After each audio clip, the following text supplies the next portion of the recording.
within about 2 months of switching over to a foster site. And I think it was actually content that we created, but it was content that we created based on what y'all were teaching about speaking to your ideal client. And we do a lot of cases involving child injury. And then the niche that we've really developed is brain injury.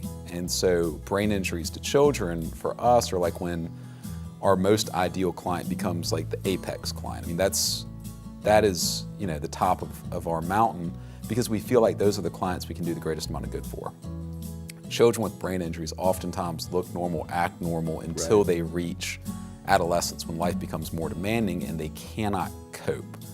They cannot function, and then they become aware of their deficits or their handicaps, and it begins to spiral. And so when we come across those cases, we want to make sure that as many safeguards as possible are in place.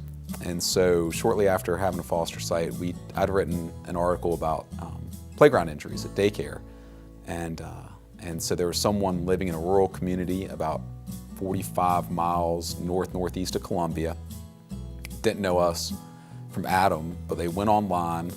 His mama, little boy's mom, goes online about 10 o'clock in the evening and finds our playground injuries page, and also reads about some of our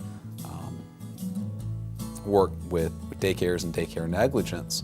And we use Engage, and the Engage operator pops up, and she ends up having a chat with that operator around 10 o'clock at night. And I see it comes in, and first thing the very next morning, call her, and had a great conversation, did not rush her off the phone. It became the only thing that I was doing at that moment. It wasn't like I was talking to the little boy's mom, responding to emails, and trying to sign documents. I mean, I was focused in. You had something there. It's a case we would not have gotten in the community. It's a case that we got because we spoke to her as our ideal client.